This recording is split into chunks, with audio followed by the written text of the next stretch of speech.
مردم هم دیگه کار نداشته باشه همین گاو مالشا نگاه کنه راستاب بگه همین گندم همه را خورده رفته زیر روش کپوش کنه آخه فکر نمیکنن که من ترکتور را پول دادم سالرکر از خود کردم آخه تخمی گندم خریده آمده اینجا گندم کاریدم مهنت مرا همه را برباد کردم میروان اینا خراشخور 1 سال و 2 ماه ما همینجا ده زدگیم تماما آخه تو خود اقلا یا همین خیلی نمیکنی یک گاو مال مردم بگریزه براوه حالی همین کید من قدیم میزنم و تخت های پشت میزنی فایده آخه من تو را 1 سال و 2 ماه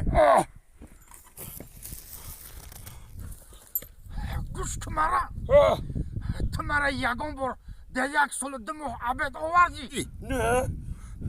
با کجا پیش روی های ما طلب میکنی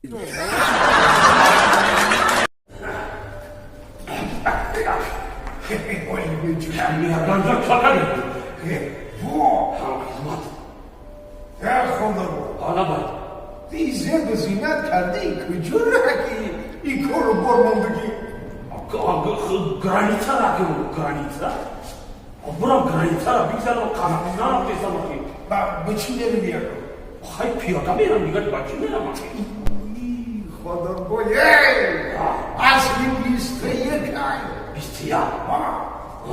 اما نویری ما منوچهر جان منوچهر می رقماش بزن ماشین این مولوی ما که ساقی که خوش وقتی ساق سلامت بودم میاره تا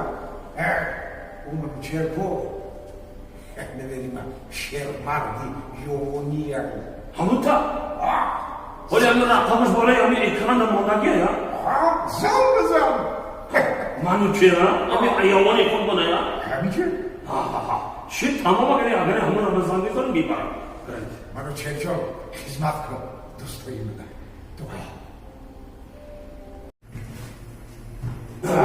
بابی حالا باز افاجا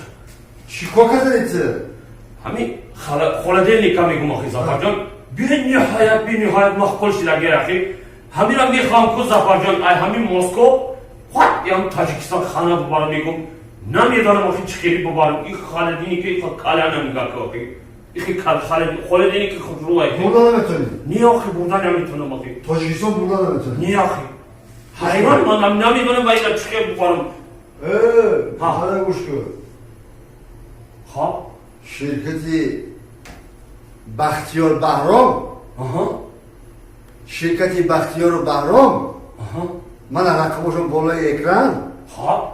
همین خالدینی که همین راستی همین خونت میگیرن تا تاجیکستان تا هم غیر خونت رو بدن ایه همون تا هم؟ ها همین روی اکران در رقمش ماندگیه روی اکران رقمش ماندگیه ها شرکتی بختیار و بهرام مراجعت نمونم